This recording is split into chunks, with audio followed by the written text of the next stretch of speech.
They sent the fat widow to feed his pigs, but the lonely rancher refused to let her go. Dry Hollow, Texas, late spring, 1887. The church kitchen in Dry Hollow smelled of burnt cornbread and old pork fat, thick in the air like a secret no one wanted to name. Damp aprons clung to bodies, and steam from the stew pot curled into the stained glass sunlight that filtered in through the high windows, casting red and gold blotches across the scuffed floorboards. Widowed women in dark, faded dresses bustled around the space, clanging spoons, slicing onions, whispering judgments under their breath as they stirred pots meant for the poor. It was their duty, their godliness, but charity had sharp teeth here. On the support beam near the pantry, a handwritten notice had been freshly nailed up that morning. Help wanted feeding pigs, Weldon Ranch. Fair pay. A shrill laugh sliced through the air. Well, would you look at that? Fair pay for feeding pigs. What are they feeding them, Gold? Another woman snorted. Pigs probably have better manners than most men in this town. Then came the voice that always followed, the dry, cutting tone of Prudence Daltrey, the self-declared matron of Dry Hollow's female virtue. I know just the girl for the job, she said with a wicked smile. Mildred, my stars, she's practically family to those hogs already. Laughter erupted, bouncing off the low ceiling like gunfire. In the far corner, hunched over a bucket of potatoes, sat Mildred. She was 24, but her silence made her seem older. Her round face flushed a deep crimson, and her hands, rough from years of work, paused mid-peel. She did not look up. She never did. She probably wouldn't even need a bucket, someone added cruelly. Just let her roll around with them, saves time. More laughter. The kind that didn't come from joy, but from the sheer pleasure of aiming low.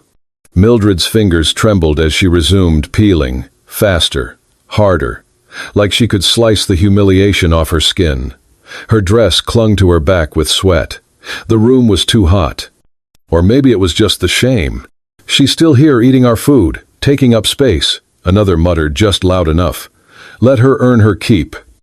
Then came the quiet voice that always held weight. Girls, said Sister Martha. The kitchen fell to a hush. Sister Martha didn't need to yell. Her eyes were enough, cool, tired, and unwavering. She looked from the paper on the post to Mildred without a word. That glance said everything. You know the rules. You want shelter. You take what work comes. No pity, just policy. Mildred swallowed. Her throat was tight. Her hand slipped on a potato and cut her thumb. She barely flinched. Blood welled up, bright against her dark skin. She set down the knife, wiped her hands on her apron, and stood. Her legs were stiff from crouching. Her back ached. But she didn't complain. She didn't protest. She walked to the notice and pulled it down, folding it carefully, as if the creases might protect her from what came next. About time, someone whispered. She turned to leave, but paused. Just a moment. Just long enough to hope, foolishly maybe, that someone would say it was a joke, that she didn't have to go, that she mattered enough to be spared. No one did. The door creaked as she stepped into the late morning sun. The dust greeted her like an old enemy. Behind her, the kitchen filled with laughter again. That same afternoon, the dirt road to Weldon Ranch stretched long and empty, flanked by dry grass and stubborn mesquite trees. Dust clung to Mildred's boots with every step, her hem heavy from the walk, her breath shallow. The soles of her shoes were splitting, and each stone bit at her heel like a cruel reminder. She had nowhere else to go. The midday sun beat down, indifferent. Sweat soaked through the back of her dress.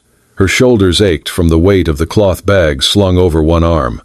She had brought nothing but a clean apron, and her pride, thin as it was. As she rounded the bend, the ranch came into view. The place looked tired. Weather-worn fences leaned like old men who had seen too many storms. A rusted gate swung half open, creaking with the wind. And beyond it, the barn, a hulking thing of splintered wood and dark shadows, sat like a beast with its mouth half open. Pigs squealed in the pens beside it, the sharp, wet stink of them hitting her like a slap. Flies buzzed in lazy circles. The place felt forgotten by time, by warmth, by everything but necessity. She stepped past the gate, trying to keep her footsteps quiet on the gravel path. Her throat was dry. Her hands shook. Then she saw him. Seth Weldon stood in the shadow of the barn, one hand braced against the doorframe, the other gripping a feed bucket. He was tall, taller than she expected, with broad shoulders under a worn brown jacket that had seen better years. His hair was black, pulled back at the nape, and his jaw looked like it had not smiled in years. His eyes, steel gray and sharp, fixed on her. They did not narrow in suspicion. They did not soften in welcome. They simply stared. Mildred stopped, a few paces from the barn. She could feel her heart thudding in her chest, slow and loud. Seth took one step forward, then another. When he came into the light, she could see the faint lines around his eyes, the sun-darkened skin, the calluses on his hands. A man carved from hard labor and long silence. His gaze dropped, quick but clear, to her shoes, caked with mud and peeling apart, then to her hands, red and swollen from the walk. And for just a moment, barely more than a breath, something in his expression shifted. Not pity, not kindness. Recognition, maybe. Then it vanished, like a door slammed shut from the inside. He stopped a few feet in front of her, voice flat as dust. "Someone from town sent you, didn't they?" Mildred opened her mouth, but nothing came. She clenched her jaw. He waited. "You do not look like you want to be here," he added. She swallowed, then lifted her chin. "They sent me, yes," she said. Her voice was quiet, but steady. "They thought it'd be funny." A muscle in his jaw twitched. He looked past her, toward the road, as if expecting to see the town watching from the hills. "This some kind of joke to them," he muttered. "Not a question, a statement." He turned back to her. "Well?" he asked. "You here to laugh like the rest?" Her eyes flashed, just for a second. "No," she said. "I am here to work." He studied her, that unreadable stare cutting through the dust and heat. "You expect me to believe that?" "I don't expect anything," she replied. "I need work. I don't want charity. Just a chance." The wind kicked up, scattering dry leaves between them. A pig snorted loudly behind the barn, breaking the stillness. Seth looked at her again. Not down, not away. Then, with a grunt, he stepped aside, motioning to the gate with a nod. "You want to feed pigs?" he said. "Then you'd better get to it." He turned and disappeared into the shadows of the barn, leaving the path open behind him. Mildred stood still for a moment, hand tightening on the strap of her bag. Then she stepped forward. Not because she was ready, but because she had nothing left to lose. Weldon Ranch. Early the next morning. The sky was still pale with dawn when Mildred returned, her boots crunching over dry gravel, the morning chill clinging to the folds of her dress. She said nothing. Seth had said even less the evening before. But the barn gate had been left open. That was permission enough. The stench hit her like a wall the moment she stepped inside. Sharp, hot, animal, pig filth layered thick from days, maybe weeks, of neglect. The air was heavy with it, swarming with flies that danced above the troughs. She did not flinch. She rolled up her sleeves, tied a handkerchief over her nose, and set to work. There were 5 pens, each one a mess of half-rotted feed, waste, and muddied straw. She started at the first, grabbing a rusted shovel and dragging out the muck in slow, steady piles. Her back screamed by the second load, her arms already trembling. Still, she kept going. The pigs grunted, unconcerned by her presence, nosing at the corners of their pens. They were large and loud, and one nearly knocked over her bucket, but she held her ground. She had dealt with worse than pigs.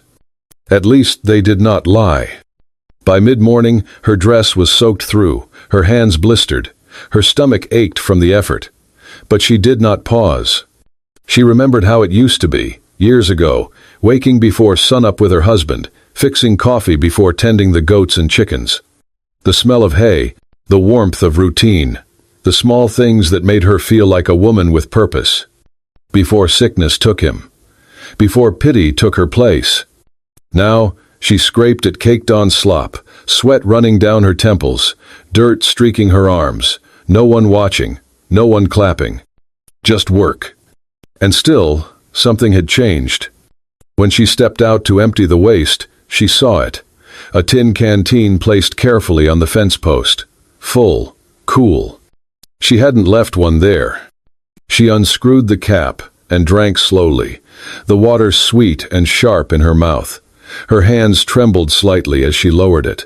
Next to the canteen, draped neatly over the lowest rail, was a folded cloth, clean linen, white with a single blue stitch along the edge.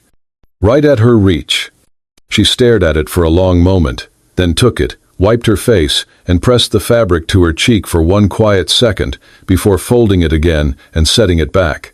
Seth did not appear, not once, but his presence was felt in those silent offerings. He had noticed her blistered palms, her parched lips, her effort. He said nothing, but his actions whispered something she had not heard in years. "I see you." By late afternoon, the first 2 pens were done. She moved on to the third, scrubbing the metal trough with a bristle brush, pushing grit from the corners. The sun hung low behind the hills, casting long shadows over the yard. She paused only once, to roll her shoulders and breathe. From the barn there was the sound of hammering. Seth, somewhere within, mending wood or fixing hinges. He did not call out, but she could hear him, methodical, measured. 2 people working in the same silence. It was not unpleasant. It was not loneliness. It was something else entirely. Mildred returned to her scrubbing, hands raw but steady. She would not stop.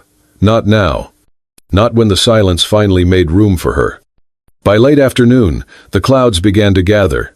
The wind shifted, cooler now, restless, and the smell of rain crept in through the air like a quiet warning. Mildred was hauling the last bucket of feed toward the third pen when the first drop landed on her forearm, then another, and then the sky opened all at once. The rain came down hard, heavy as stones, drumming against the tin roof of the barn and soaking her within seconds. The dirt beneath her feet turned to slick mud. Her boots slipped as she tried to steady the bucket. She almost made it. But then her foot caught on a rut, and she went down, hard. The bucket tipped, sloshing feet across the wet ground, and she landed in the middle of it, hands and knees deep in cold mud. For a moment, she just lay there, chest heaving, hair plastered to her forehead, mud streaked across her face like war paint. The pigs squealed nearby, delighted by the chaos. She could not tell if the sting in her eyes was from the rain or her own humiliation. She started to push herself up, and then he was there. Seth didn't shout, didn't hesitate. 1 second she was alone in the storm, and the next, he was striding through it, coatless, boots sinking in the mud with each step. He didn't say a word as he pulled his heavy coat from his back and swung it around her shoulders in one swift, sure motion. The fabric swallowed her whole, warm, dry, worn with time, and it smelled faintly of cedar and dust and something human. He knelt beside her, one strong arm steadying her elbow, and helped her to her feet without a single grunt of effort. Her hands slipped on his sleeve, and she nearly fell again, but he held her up. Not tightly, just enough. Still silent. Together, they moved toward the house, the downpour blurring the world around them into gray streaks. Seth's body blocked the worst of the wind.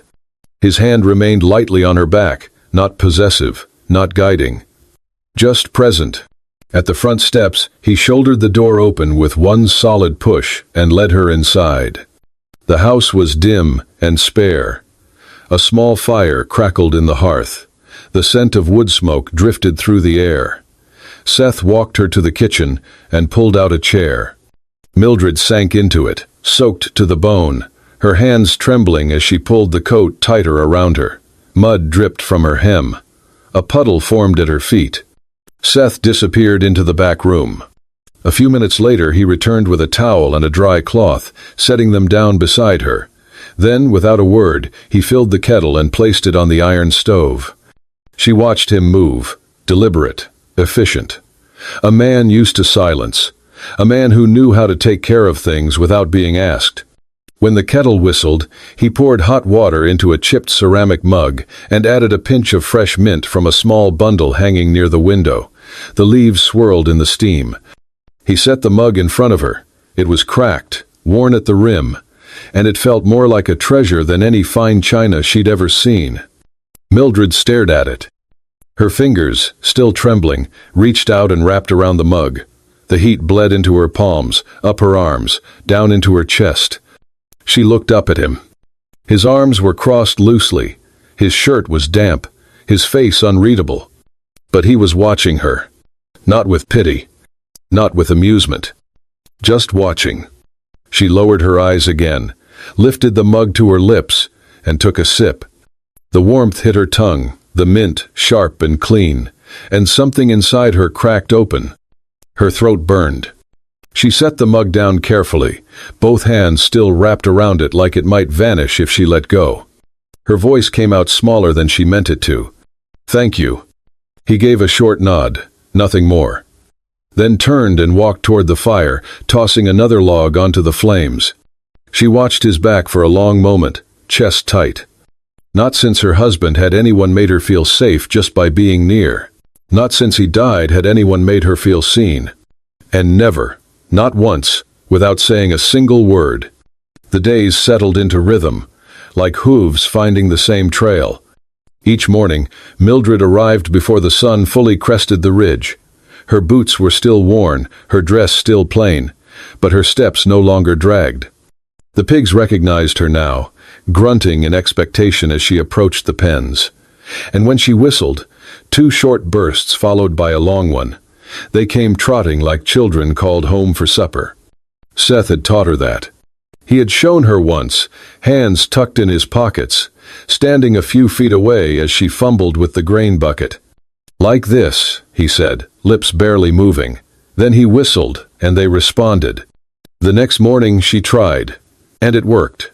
That was how their conversations began, not with words, but with signals, glances, gestures. Seth repaired the old pump beside the barn so she could wash her hands without hiking to the creek. He did not mention it. But she noticed the clean rope wrapped neatly around the handle, the new wooden slats, the fresh smell of pine resin. They spoke in quiet snatches, between troughs, beside the tool shed, in the low sun of late afternoon. She told him about her husband, William.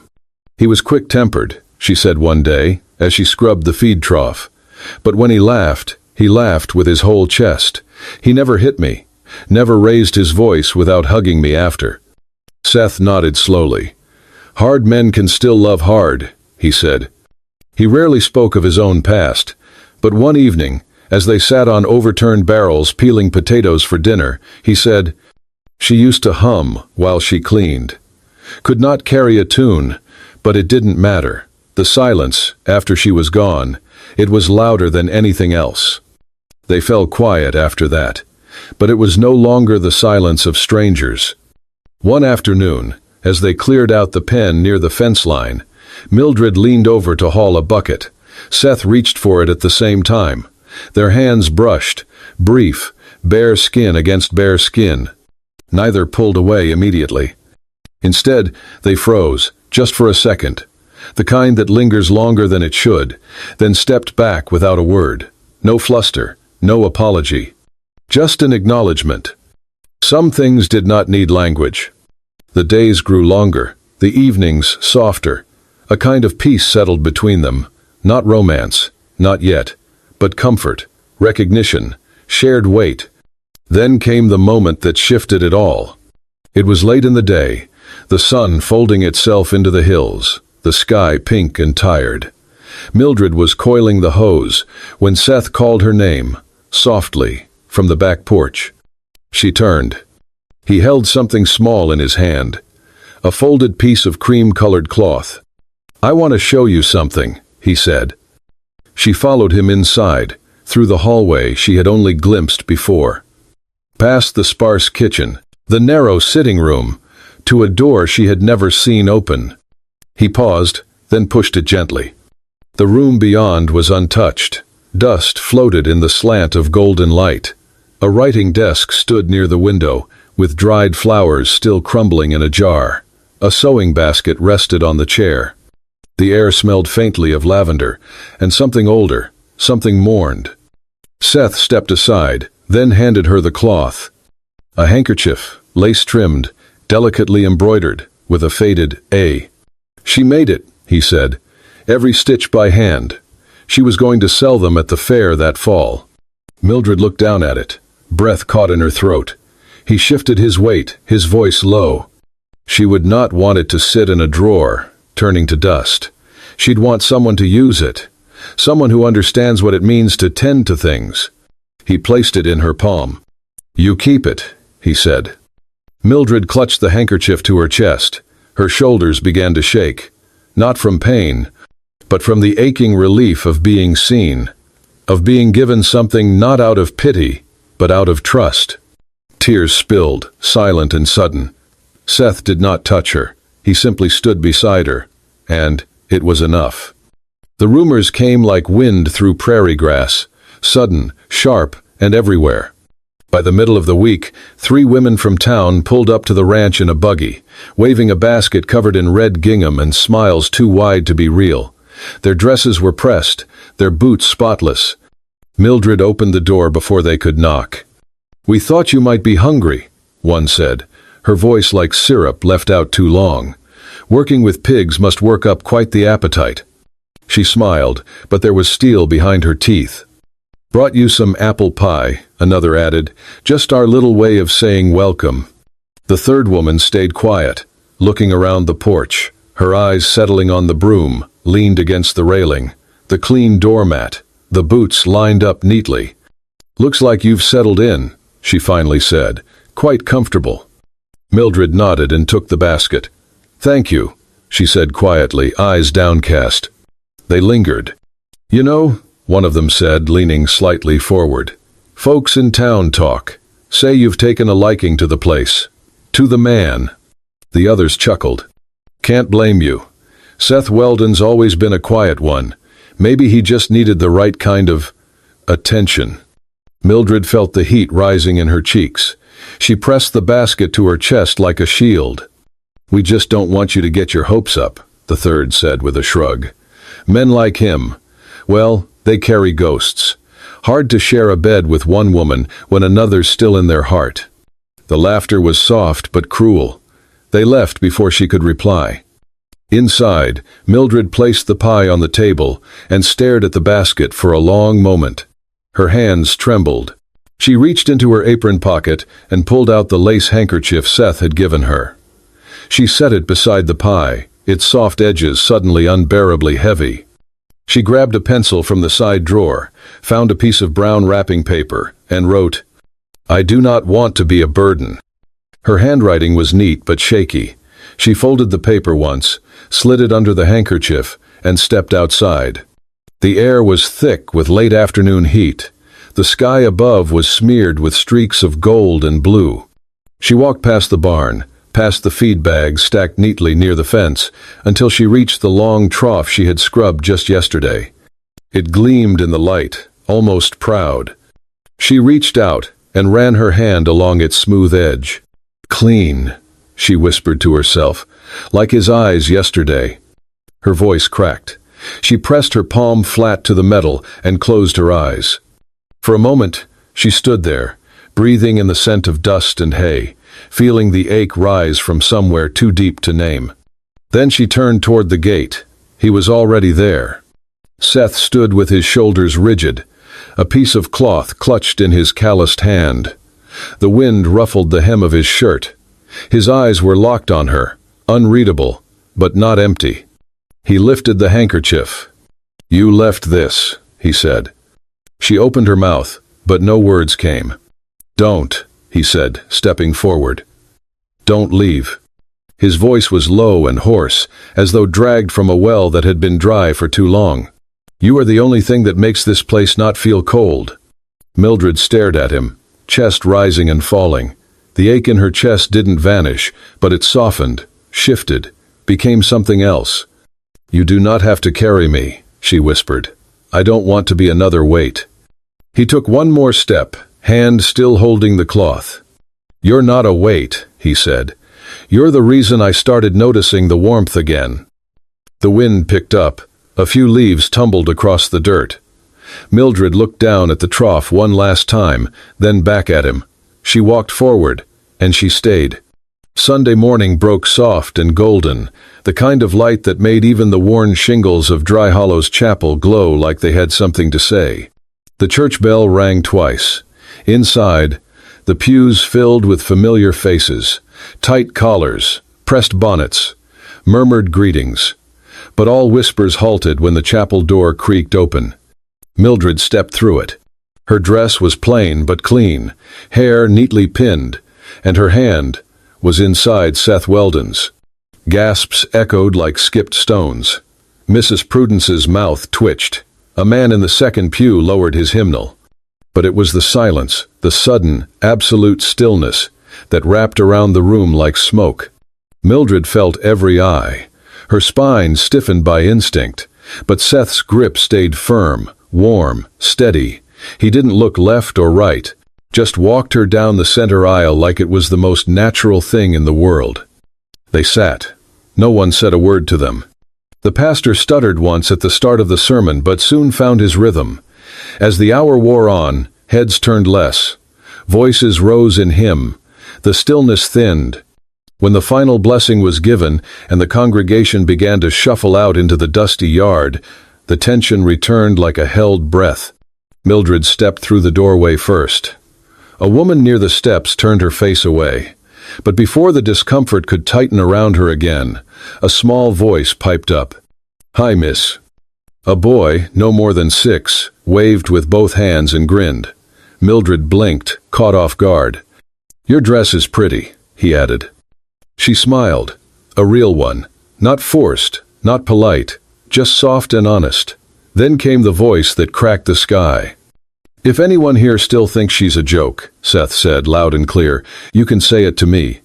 The crowd stopped moving. "Right here, right now," he added, eyes scanning the people he had known for years. No one answered. A breeze rustled the grass near the well. Someone coughed into a handkerchief. Seth's eyes narrowed. "No? Then let's be done with the whispers." He turned toward Mildred and offered his arm again. They walked away slowly, leaving silence behind them, not the cold kind, but something humbler. A stillness that asked, "Maybe we were wrong." Back at the wagon, Seth helped her up without a word. Mildred looked back once at the chapel, and for the first time, it didn't feel like a place she had to beg to belong.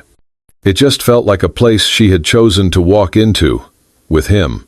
The morning sun stretched over Dry Hollow like a quiet blessing, warming the ground and softening the air with the scent of dust and clover.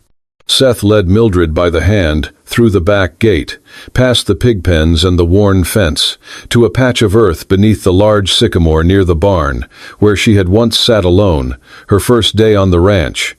Muddy, breathless, and unsure. Now, the spot was clean, dry. A square of white cloth spread over the grass. At the center sat a small wooden box, carved simply, the kind of box a man makes when he cannot afford much, but wants to make something with his own hands. Seth let go of her hand. "You remember this spot?" he asked quietly. Mildred nodded. "I was too tired to cry here, and too scared to stay." He gave a half smile, one corner of his mouth lifting. "You stayed anyway."